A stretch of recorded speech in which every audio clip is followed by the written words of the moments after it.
Thank you all for coming. Who the hell am I? For starters, I write a weekly snarky newsletter that makes fun of the news in Amazon's ecosystem. You'll find a sticker for this in the swag bag because threats and blackmail work really well on conference organizers. Also, there's a rule that keynote slides always have a picture of the speaker's daughter this session, so here we go. Exactly, she's great. I do a few other things too. I'm a cloud economist, which means I fix the Amazon bill. I'm the community lead for the Open Guide to AWS, and as mentioned, I'm an advisor to reactive ops. Maybe I feel like I should put more about myself up there.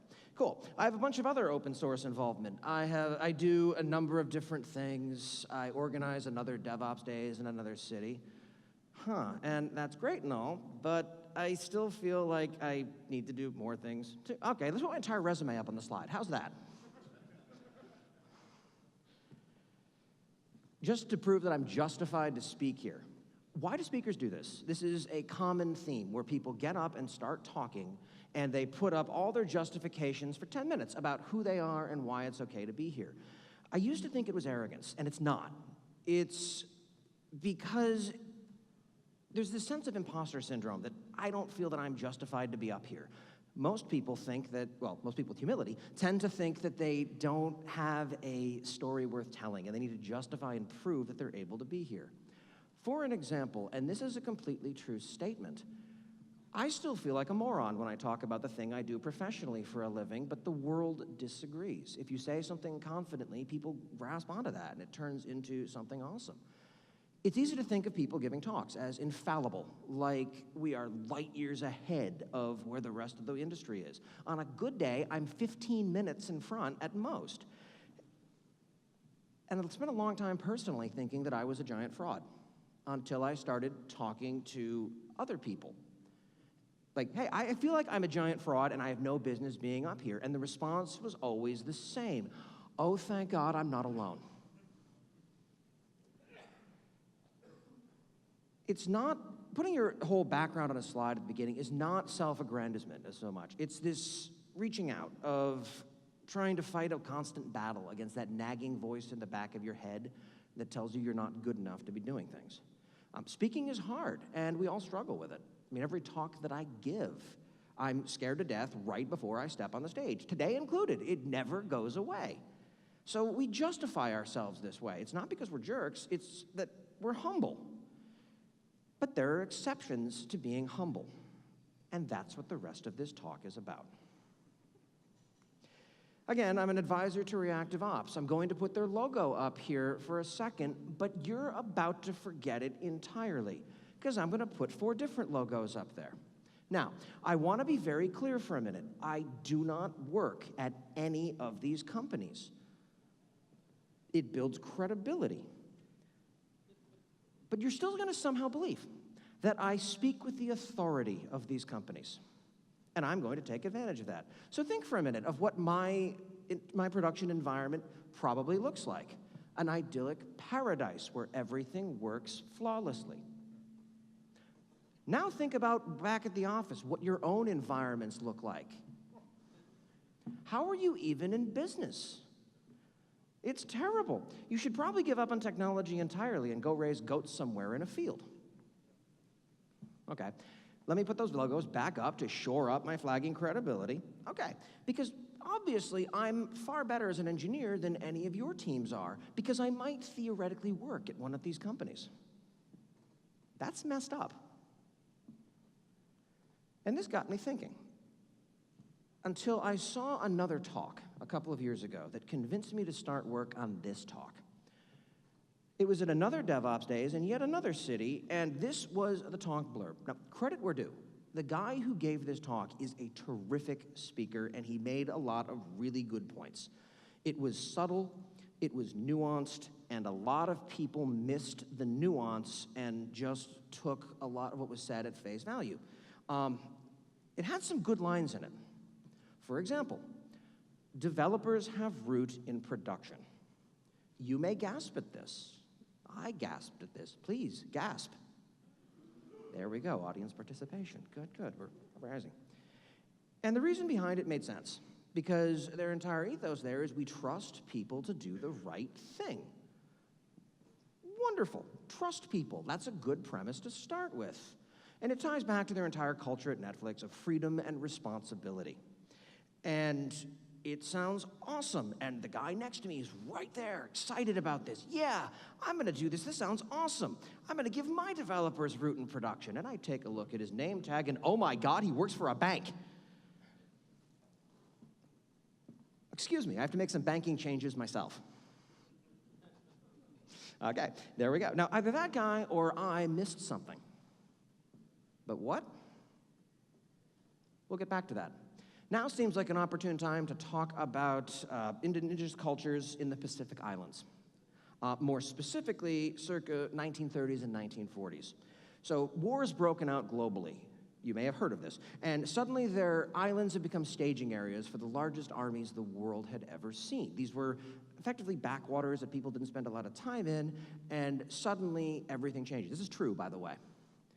And you saw airports being built in a matter of days, war supplies are being sent in almost as soon as construction on the landing strip was complete, and this happened repeatedly. Saw this on a number of different islands of, wow, airport goes up and supplies start coming in. So they did what any of us would do in a similar situation. They went on Hacker News and tried to reconstruct everything from first principles while ignoring previous lessons that they'd learned by doing things the wrong way. And it was great. They see airfields get built, they see things calling in from the skies, got it. And they built models of airports and runways and then waited for the bounty to show up. And it didn't work the way they hoped it would. This became known as a cargo cult, and this is real. It was effectively confusing cause and effect. Airports didn't need the supplies needed airports to get where they needed to go, but they would cherry pick from what they could observe and hope for similar outcomes. Now, to bring that metaphor back around, devoid of context, we're all inclined to do this sort of thing.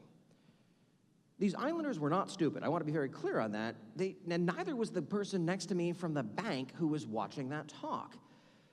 What happened was that they missed the larger context, either of World War II and its attendant logistics, or the larger context of Netflix is not exactly a bank and has different constraints and capabilities.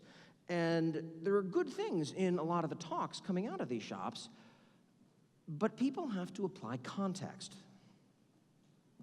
So let's go back to Netflix's points on the context of working there. And these things are great, but there is context that did not make it into the talk. I've had conversations with people at Netflix, and I've made up some slogans that they can use for their engineering group based upon these conversations. You know, it turns out it's a lot easier when you just refuse to hire junior people, period. When everyone in your environment has 15 years of experience working in these places, you generally tend to wind up being able to look back on times you screwed up earlier in your career. Who here has broken production in the past? Cool, those are the honest people, wonderful.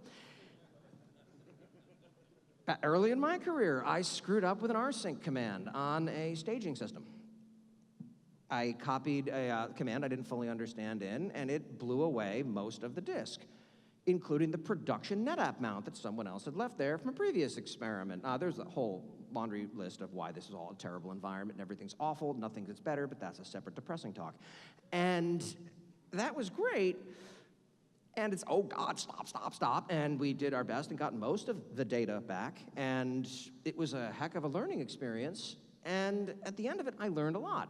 I'm not as careless or as junior now as a result. I mean, back then, Netflix would never have hired me. They might now, except for the part where I'm giving talks where I'm putting the boots to them. So that turns out it's a slightly career-limiting move in some places, but that's a digression.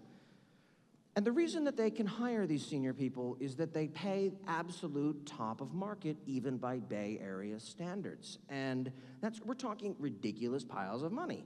This lets them be extremely selective around who they hire, which means they don't just have to bias for seniority, they can also bias for things like judgment. And you ever notice that Netflix is a famous culture deck that companies like to pick and choose aspects from? You ever notice this is never the one that those other companies steal?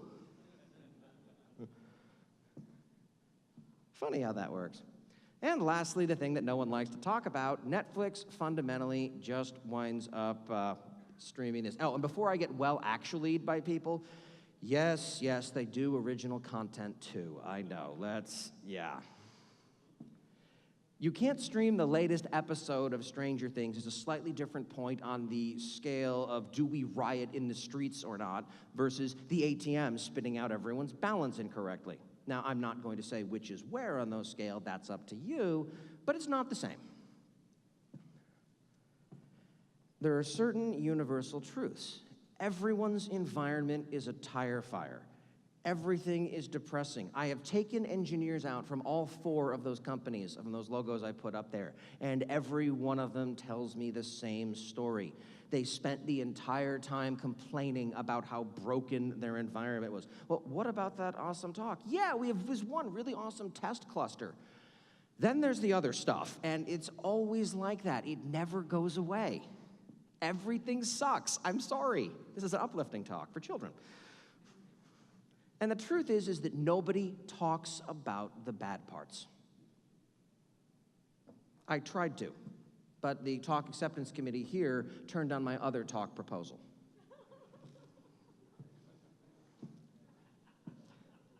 Apparently, they still want something uplifting. Here we go. The reasons our environments are all terrible is because we all have constraints. We aren't able to build these things in an ideal world with infinite money. Time, resourcing, money, business goals. We're all trying to do more with less, the best that we can. And applying empathy to this is important. Unless you work at Uber, no one shows up in the morning hoping to do a shitty job today.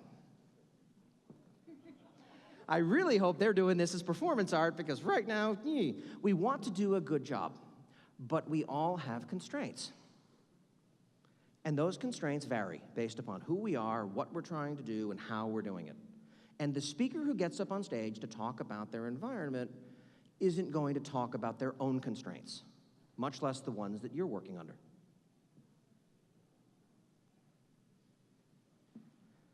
It helps to remember that people giving talks are human. Except Brendan Gregg, who's just amazing, and everything he touches is too good for this world, but that's neither there. He's twisted and evil. But we're telling stories from our environment as inspiration. We're not setting out blueprints for follow these exact steps and receive DevOps. It generally doesn't work that way unless I'm trying to sell you something. And as a result, we're fallible. But so are you. It's not always the speaker trying to be a celebrity that causes the problem. Sometimes the danger comes from the audience. That's right. The "don't you know who I am" jerk could be someone of you. I'll give you an example. So a few years ago, I saw a terrific talk at a conference. It was on the debate between do you build golden images or do you use configuration management to wind up setting things up in place. It's a great debate that, I'm sorry, it still hasn't been completely settled. And it was a terrific talk, not only because Docker hadn't really taken off yet, so there wasn't a sea of condescending jerks telling you you're doing it wrong. So terrific, great, this was the golden age. And the speaker was from the Department of Energy for the United States. And they admitted that they were giving their first talk and that they were nervous, which respect. We've all been there. That nervousness doesn't really go away, spoiler. And it went really well right up until the Q&A session. Does anyone have a question? And oh, thank God, it's awkward. Does anyone have any questions? Anyone? Oh, thank God, someone has a question. Yes, you, sir, the condescending-looking gentleman in the back. What's your question? And the question was, that's not how we do it at Google. Let's unpack this short sentence like the remarkable bullshit onion that it is. In fact, quick interlude here. When you're in a talk and they say, do you have any questions? Let me give you a handy list of 3 things that are not questions. I have certain responsibilities when I give a talk. I have to show up on time. I have to give a talk that at least vaguely resembles the proposal I submitted, mostly. And most conferences, due to the rise of codes of conduct, have a remarkably strict you must wear pants policy. So, okay, great, there are certain obligations on me. But there are on you too. Generally, it includes asking questions at the end. When someone says, do you have any questions? Please prove you aren't sleeping or dead. So things that aren't questions. Calling bullshit on the entire premise of the talk, while in my case is particularly apt, is still not a question. And neither is telling a long, rambling, pointless story unless it is absolutely required to set up your question. And if it is, for God's sake, please keep it brief. And I need to reiterate that your resume is never a question. This is not Jeopardy. Frame your experience in the form of a question is not a real thing. And what's remarkable is that's not how we do it at Google. In one short sentence, hits all 3 points of that. It's an amazing compression algorithm. They really are computer scientists. I know, a condescending engineer who works at Google. Try to contain your disbelief. Again, this was the speaker's first talk. He was visibly nervous. And I'm a little jealous because no one has ever asked a question of, well, that's not how we do it at Google. No one pulls that with me. I'm hard to rattle in that context. Instead, they go for other people. And it's, oh yeah, that's right, my talks don't actually solve anyone's problems. So yeah, no one really has Q&A other than what the heck is wrong with you, which is valid. But I want to address the merit of that objection rather than the crappy delivery. Now, I want to be very clear here. Those two things generally don't look alike to most people in some respects. Let's talk a little bit about what the Department of Energy does, in case you have absolutely no idea, like the person they tap to run it.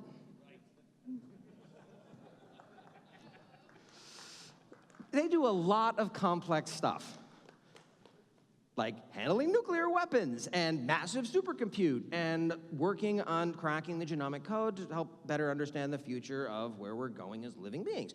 And this is important, awesome stuff.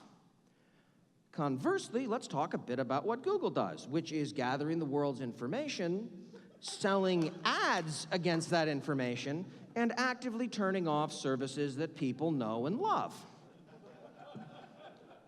If you're on Google Cloud, good luck. I'm sure that's going to go really well for you. The point being that these are different problems being solved by very different groups of people. But we're going to give some rando in the back of the room some undue amount of credit because he happens to work somewhere else, and okay, now what? What is the response that you're expecting from that's not how we do it at Google? Okay, let me just rewrite my entire premise on the fly. There we go. Sorry, that's my talk. Get your own.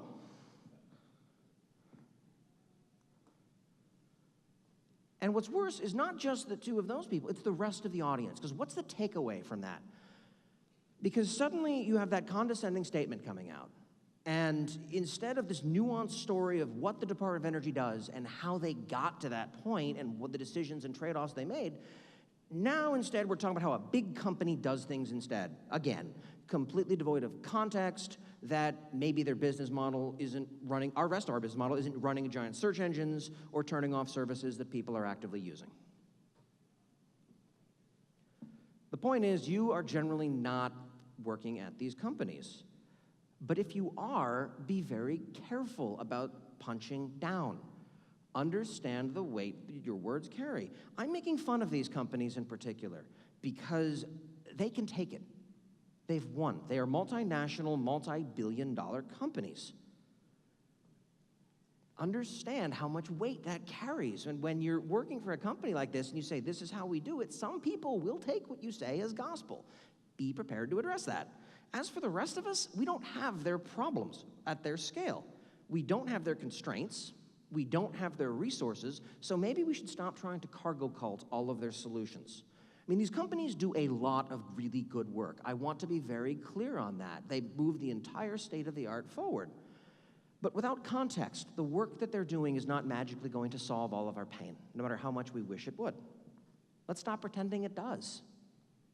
Case in point, Netflix released the Simian Army, which includes Chaos Monkey and a bunch of other awesome tools that get into the idea of intentionally inserting failure into your environment in a controlled way so you understand what failure looks like, how your systems degrade, and then you can, oh God, stop it, and then you can go ahead and fix things before massive outages take down everything.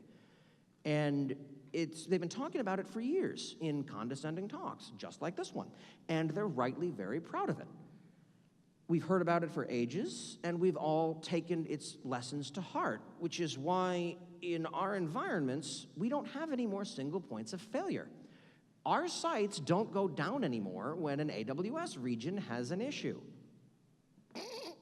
Yeah, that's funny. One service in one region went down last year, and you wind up with the entire internet, ranging from Instagram to American Airlines to Amazon's own status page, stopped working. Yes, Netflix stayed up. In their 2016 annual report, Netflix admitted they spent $768 million on research and development. That's engineering salaries, that's AWS bill, that's a bunch of other things. So, yes, if you spend over $750 million in engineering per year, you too can avoid a 4-hour S3 outage. The rest of us kind of weren't so lucky. The point is that this is okay. Most of the internet was broken that day, and some of us had to deal with our worst nightmare of going outside for a little while. Re-architecting your entire stack to avoid this once every 7 years style of black swan event, during which most of the internet is down, can easily double or triple your costs. And if you're running something that puts people's lives at risk if it isn't there, spend the money. I'm serious. Do it. It's worth, for that level of life-critical thing, yeah, invest the time in making sure things don't get blown out of the sky. If you're running my side project, Twitter for Pets, maybe that 2 hours of downtime is okay. Maybe the internet's a better place when it's down. We don't all need to have survived nuclear war level of reliability and durability in our applications. This talk is subtitled The Dangers of Celebrity in Tech, but I didn't come here to talk about the dangers to your application, to your environment, because honestly, I do not care. I came here to talk about the dangers to us. Remember the human. DevOps is inherently about people. It's inherently about empathy. Well, isn't it about tools too? Shh, we'll get to that during Q&A. You build something that you're proud of, and then a tech celebrity gets on stage and craps all over it. And you feel terrible about this, but you shouldn't. Because you built a thing that works for your company, or you wouldn't be at a conference because it's currently on fire, and it works, and that's fine. I'd be shocked if the guy from the Department of Energy ever got up on stage again and gave that talk. But I want to believe that he did, because there was a lot of really good information hidden in there. But as a speaker myself, it's hard. It's getting up here to talk about a thing that you've slaved over, cried over in the bathroom 10 minutes before your talk, maybe that's specific, is scary, and it's terrible. And you're putting yourself out there. And when someone craps all over this thing that you've built, it's almost unthinkable to go up and do it again. I hope he did. So when you see a talk that you think is wonderful or terrible, I don't care which, think about the context behind it. Think about what that talk is trying to say. If you see a talk on Kubernetes or agnostically provisioning across multiple providers or I don't even know what, think about the context. What are they showing you? What are they leaving out? They're not you. Conversely, you see a terrible talk about whatever it is that misses the point completely and couldn't ever work. Are you sure that it's wrong? Or is it just wrong for your use case? Is it wrong fit for the problem you're trying to solve? And who do you want to be when that happens? Be the person you'd want them to be if your shoe was on the other foot. You see a new speaker who's sweating bullets? Great. Throw them a softball question. Be kind. Because frankly, and here's the entire thesis I'm getting at here, is that here's the secret. DevOps has never been about the tech. It isn't about the tech, and I don't think it ever will be. DevOps is about people. And from either side of the stage, you should never walk out of a talk feeling sad. I'm Corey Quinn, and now you know a little bit more about who I am.